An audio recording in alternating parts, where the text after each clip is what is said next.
Hello. I hope you're all having a beautiful summer week if you're in the Northern Hemisphere, or winter week if you're in the Southern. I find myself at the cusp of a very big transition. I am moving out of the home in Avebury that I have lived in with my family for almost 9 years now. And rather than feeling sad, I feel like the full circle has been hit.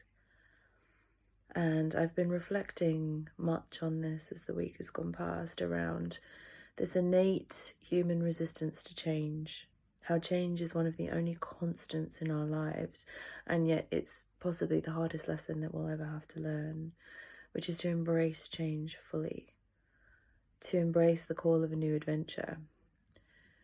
Our soul, as Lorna and I often talk about in the book, The Soulistic Journey, calls us ever onwards, constantly moving us out of the realm of our comfort zones.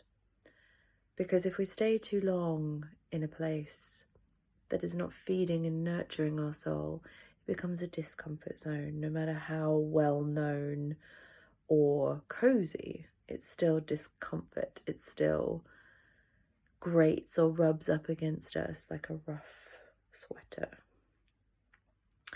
And the trick is knowing when that point of threshold has been hit. In many of the mythic traditions, we talk about crossing the threshold. We talk about the guardians at the gate, particularly in Joseph Campbell's work around the hero's journey. And when we approach one of these thresholds, often we find ourselves faced with our demons. These guardians at the gate are put there deliberately to try and sway us from the path of our soul, to try and persuade us that it's better to stay where we are because it's safer. Yet nothing in the world is safe, never has been in truth, and yet now more than ever we feel that. Everything is uncertain, and yet we can choose to look at that with fear, or we can choose to look at that with excitement. No matter what happens round the corner, no matter what happens through the threshold as we step through it, it is the call of our soul leading us on into evolutionary possibility. So this week I ask us all to reflect on, how do we approach these soul transitions? Do we embrace them? Do we run headlong towards them? Or do we resist them with all of our might? Sometimes we do a combination of all three. But with the more grace that we can muster to move across these thresholds, the easier the waves of change that we experience in this world will come.